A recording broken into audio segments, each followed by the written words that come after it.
Ibu, perkenalkan saya Bidaninya. Bertugas hari ini ada yang bisa saya bantu.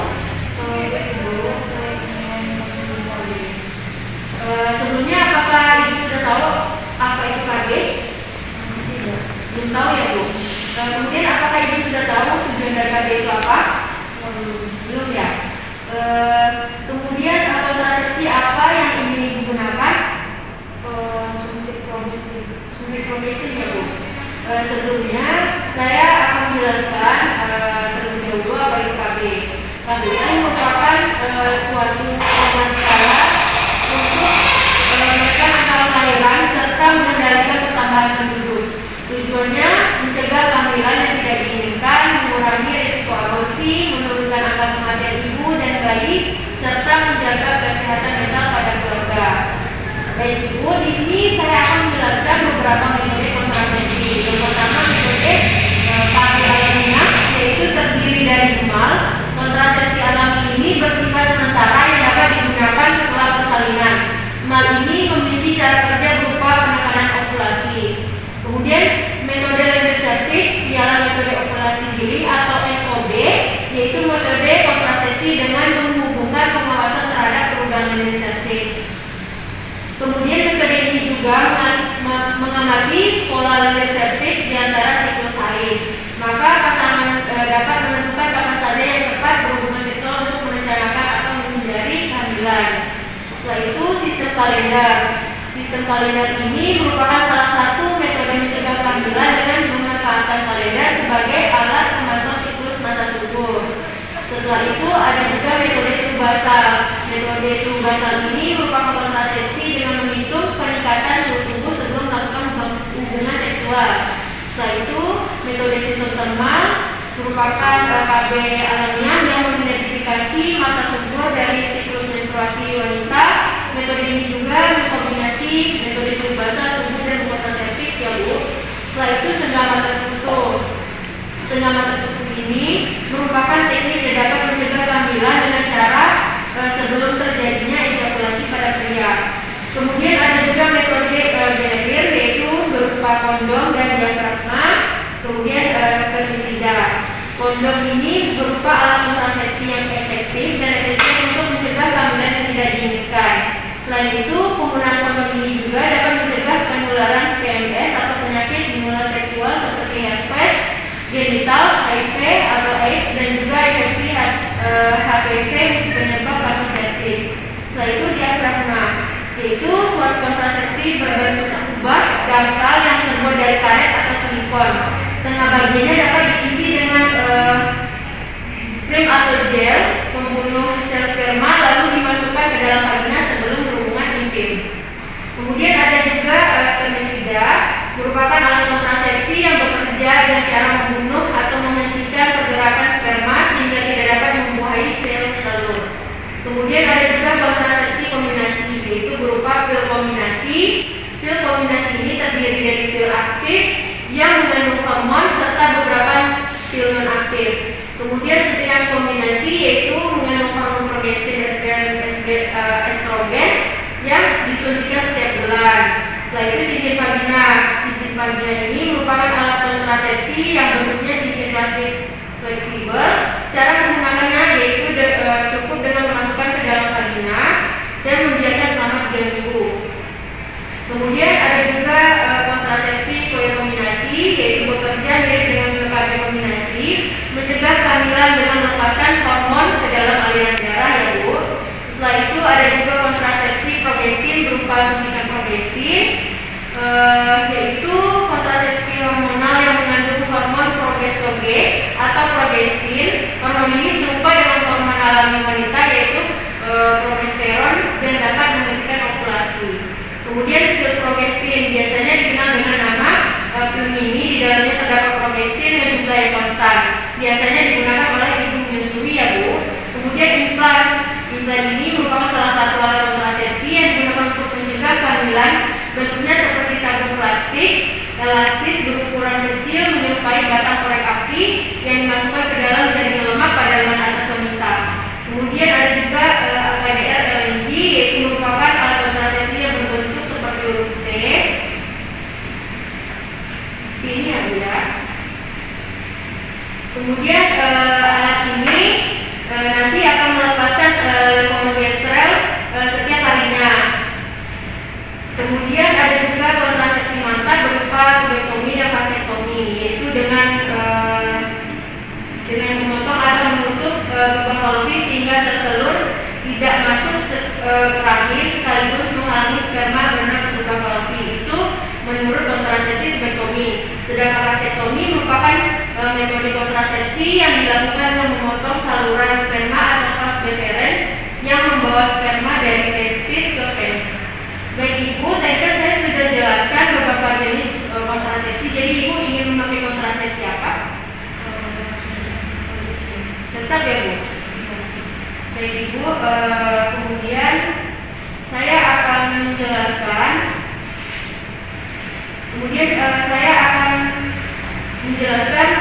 Kontrasepsi yang diinginkan tadi, kontrasepsi suntik progestin,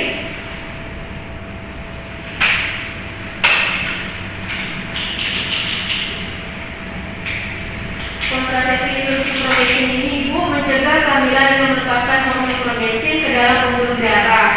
KB ini juga disuntikkan ke bokong atau lengan atas. Kemudian cara kerjanya yaitu mencegah ovulasi dan mengandung hormon progestin. Keuntungannya yaitu tidak mengganggu hubungan suami istri, tidak mengganggu produksi ASI, dapat juga digunakan pada umur menopause.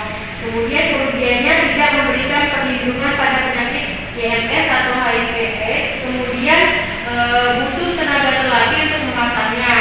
Kemudian terlambat pemulihan kesuburan dan kepadatan tulang juga digunakan dalam jangka panjang. Namun ada juga yang tidak boleh menggunakan KB ini seperti tekanan darah, menyusui kurang dari 6 minggu, kemudian dalam keadaan hamil, penyakit diabetes, merokok. Apakah Ibu merokok? Kemudian ada juga efek samping dari KB ini, yaitu perubahan haid, kemudian berat badan naik, sakit kepala ringan, nyeri payudara, suasana hati berubah-ubah, mual muntah, gairah seks menurun, dan jerawatan. Cara penggunaan juga yaitu cairan ampul dimasukkan ke dalam sprit lalu disuntikkan pada lengan atas atau bokong. Baik Ibu, di sini saya akan menanyakan beberapa hal.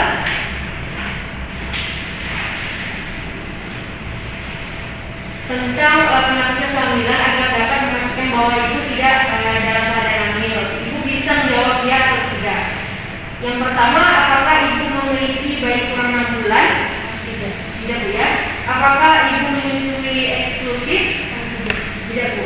Apakah Ibu sudah melakukan hubungan seksual sejak haid terakhir? Tidak Bu ya.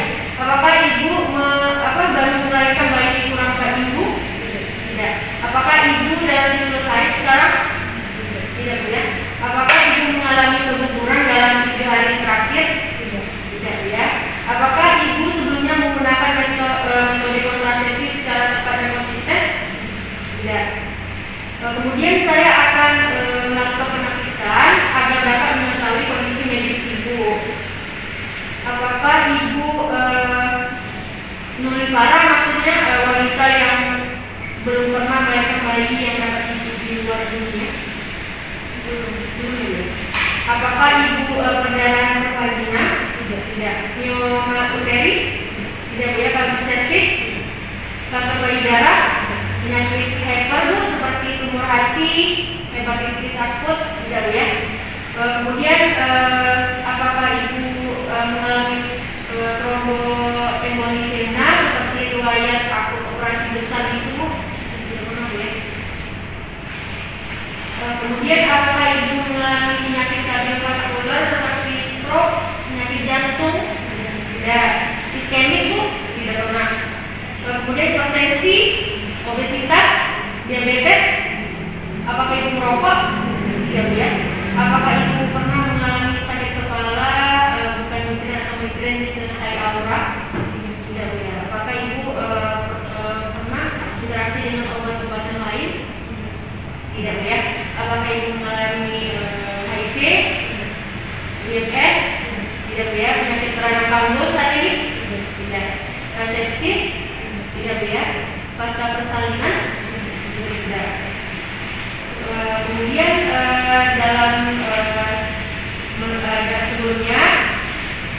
sebelum kita melakukan pemberian dalam suntikan ini, nanti ibu harus diperiksa dulu pada umum dan fisik seperti tekanan darah, berat badan. Kemudian pemeriksaan dalamnya yaitu seperti posisi rahim, tanda-tanda radang, tumor atau keganasan. Sepertinya ada yang ditanyakan Bu atau kurang jelas? Tidak ya? Baik Ibu, jika Ibu tidak ada pertanyaan dari hasil penapisan kami dan penapisan kelayakan medis, berarti Ibu cocok menggunakan KB suntik progresif ini ya Bu. Nanti saya akan pakai rekam medik dan kartu peserta KB tentang suntikan progresif ini. Terima kasih ya Bu. Nah, di sini saya akan melanjutkan praktikum tentang konseling suntikan kombinasi. Selamat siang Ibu. Perkenalkan saya Dian ini yang bertugas hari ini. Ada yang bisa saya bantu?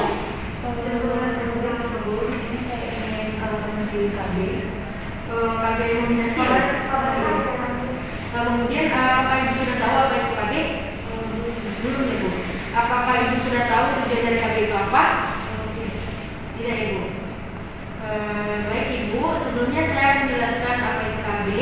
KB itu merupakan suatu program skala untuk menekan angka kelahiran serta mengendalikan pertambahan penduduk. Tujuannya yaitu mencegah kehamilan yang tidak diinginkan, mengurangi resiko aborsi, menurunkan angka kematian ibu dan bayi, serta menjaga kesehatan mental pada keluarga. Baik Ibu, di sini saya akan menjelaskan beberapa metode kontrasepsi. Tadi kan Ibu memilih metode kontrasepsi suntikan kombinasi.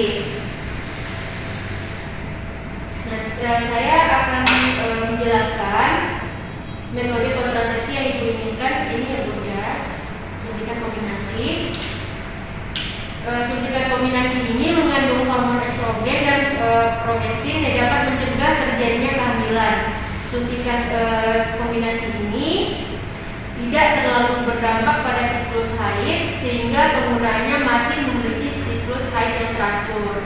Namun cara kerja suntikan kombinasi ini dia mencegah ovulasi atau pelepasan sel telur, mengentalkan lender cervix sehingga sel sperma kesulitan berenang di dalam rahim. Kemudian menipiskan dinding rahim sehingga penempelan sel telur pada dinding rahim tidak mungkin terjadi.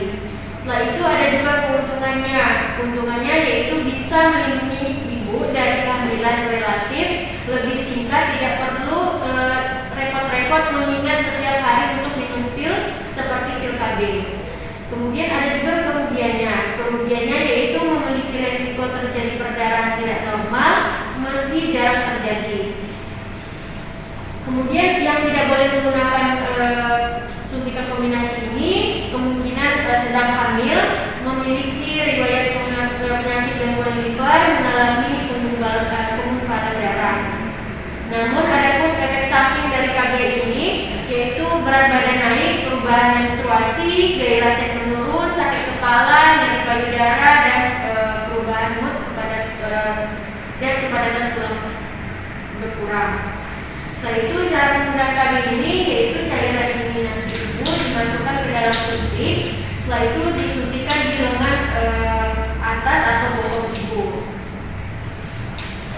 Dan Ibu, saya akan menanyakan beberapa hal tentang bahwa Ibu tidak dalam keadaan hamil saat ini. Apakah Ibu mempunyai bayi kurang 6 bulan? Tidak Bu ya. Apakah Ibu sudah melakukan hubungan seksual sejak hari terakhir atau setelah bersalin? Tidak. Apakah Ibu baru melahirkan bayi kurang 4 minggu? Apakah Ibu dalam siklus haid saat ini? Tidak. Apakah Ibu mengalami keguguran dalam 7 hari terakhir? Tidak ya. Apakah Ibu sebelumnya menggunakan metode kontrasepsi secara tepat dan konsisten? Tidak. Kemudian saya akan melakukan penapisan mengetahui kondisi medis Ibu ya. Kemudian yang pertama yaitu apakah Ibu nulipara, yaitu wanita yang belum pernah melahirkan bayi yang mendapat hidup di dunia, seperti meninggal dulu. Tidak ya. Apakah Ibu mengandung perdarahan vagina, mioma uteri, tidak boleh kanker serviks sebelum pengobatan? Tidak ya. kanker payudara saat ini? Tidak ada. Penyakit lever, tumor hati? Tidak. Kemudian apakah ibu mengalami tromboembolisme seperti riwayat akut operasi besar di tubuh? Tidak. Tidak ya. Apakah ibu ada penyakit kardiovaskular seperti stroke, penyakit jantung, iskemik? Tidak bu. Kemudian apakah ibu mengalami hipertensi? Tidak. Obesitas? Tidak bu ya. Diabetes saat ini? Tidak. Apakah ibu merokok? Tidak. Apakah ibu mengalami sakit kepala, bukan migrain atau migrain disertai dengan aura? Tidak. Apakah ibu interaksi dengan obat-obatan lain? Tidak. HIV, IMS, penyakit terhadap panggul saat ini? Tidak bu ya. Sepsis, pasca persalinan yang menyusui? Tidak. Kemudian ibu nanti di saat melakukan pemasangan itu nanti dibutuhkan pemeriksaan keadaan umum dan fisik seperti tekanan darah dan berat badan ya bu. Kemudian ada juga pemeriksaan dalam posisi rahim, tanda-tanda radang tumor atau keganasan ginekologi. Ada pertanyaan ibu? Atau ibu kurang mengerti? Tidak ya bu? Baik ibu, jika ibu tidak ada pertanyaan dari hasil penapisan kehamilan dan penapisan kelahiran medis ibu cocok menggunakan KB suntik rekomendasi ini. Nanti saya akan melengkapi kartu status peserta KB dan juga saya akan melengkapi rekam medik dan kartu peserta KB tentang penggunaan suntik rekomendasi. Terima kasih ya Bu atas kunjungannya. Di sini saya akan melakukan konseling pemasangan AKDR. Selamat siang Ibu, perkenalkan saya bidan ini yang bertugas hari ini, ada yang bisa saya bantu?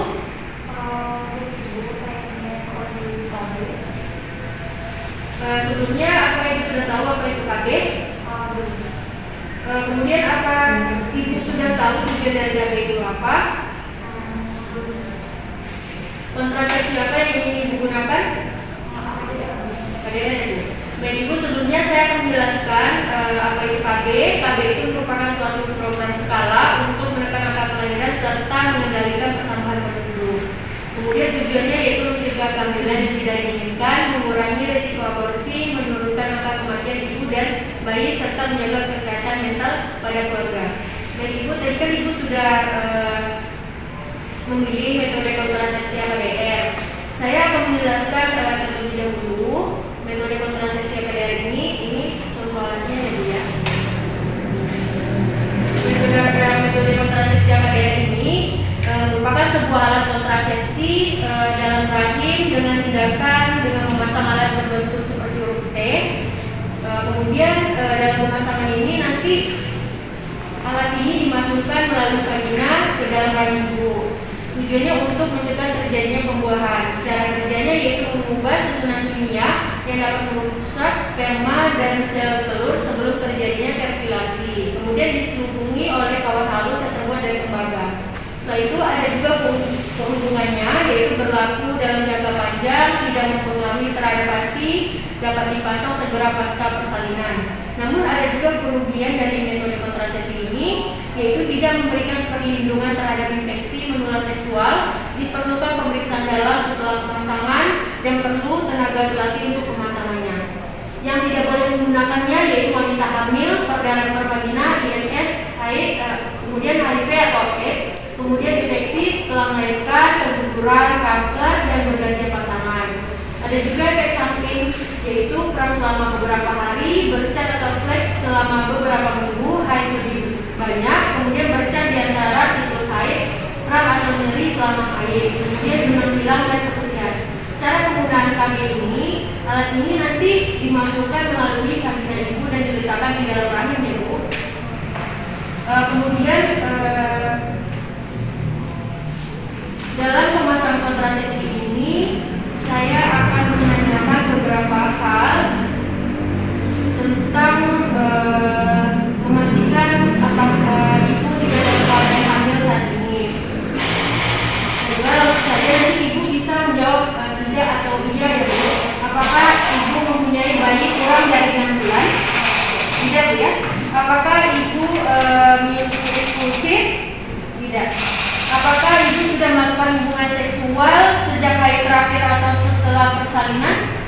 Tidak. Apakah ibu melahirkan bayi kurang 4 minggu? Tidak. Apakah ibu dalam siklus haid saat ini? Tidak ya. Apakah ibu mengalami keguguran dalam 7 hari terakhir? Tidak ya. Apakah ibu sebelumnya menggunakan metode kontrasepsi secara tepat dan konsisten? Tidak.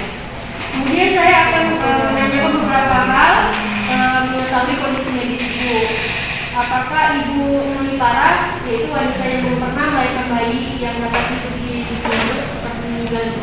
Tidak. Kemudian apakah ibu berdarah vagina, myoma uteri? Tidak ada bu ya. Kanker serviks sebelum pengobatan? Tidak. Kanker payudara saat ini? Penyakit hepar seperti tumor hati? Tidak bu ya. Kemudian tromboembolikema seperti riwayat akut operasi besar itu bu? Tidak bu ya. Penyakit kardiovaskular seperti stroke, penyakit jantung? Tidak bu. Hipertensi, obesitas, diabetes saat ini? Tidak. Merokok? Tidak bu ya. Sakit kepala, bukan migran atau migrain sertai aura bu? Tidak. Tidak bu ya. HIV, IMS, penyakit pada panggul? Kemudian sepsis bu? Tidak bu ya. Kemudian saya akan menjelaskan bahwa sebelum dilakukan pemasangan itu nanti dilakukan pemeriksaan pada hormon fisik ibu seperti tekanan darah, berat badan. Kemudian pemeriksaan dalamnya yaitu seperti posisi rahim, tanda-tanda radang tumor atau keganasan ginekologi. Ada yang ditanyakan ibu atau terlalu jelas? Dan ibu di dalam pasca pemasangan nanti ibu harus datang kembali ke klinik atau tenaga kesehatan untuk kontrol 4-6 minggu. Kemudian bila ibu mengalami efek samping segera datang ke tenaga kesehatan ya bu. Nanti saya akan mengajarkan ibu cara memeriksa sendiri benang AKDR dan kapan harus dilakukan. Yang pertama selama bulan pertama periksa secara rutin terutama setelah haid. Yang kedua setelah bulan pertama pemasangan hanya perlu diperiksa jika terjadinya kram perut bagian bawah, perdarahan di antara masa haid atau setelah senggama. Kemudian nyeri setelah senggama. Baik ibu, saya akan mengingatkan kembali masa pemakaian AKDR ini yaitu masa pemakaiannya itu bertahan 5-10 tahun ya bu. Nah nanti ibu dapat datang ke klinik setiap saat bila ibu memerlukan konsultasi atau pemeriksaan medik atau pencabutannya. Baik ibu, tadi kan saya sudah menjelaskan metode kontrasepsi yang ibu inginkan. Ibu bisa menjelaskan sedikit saja yang telah saya jelaskan kepada ibu mengenai metode kontrasepsi apa ini? Ibu, yang tadi ibu jelaskan tadi, saya mengetahui keuntungannya yaitu berlaku dalam jangka panjang, kemudian tidak mempengaruhi terhadap kemudian dapat dipasang segera pasca persalinan. Dan ibu, berarti ibu sudah mengerti ya. Jika ibu sudah mengerti, nanti saya akan lengkapi rekam medik dan kartu peserta KB tetap pemasangan AKDR. Terima kasih ya bu.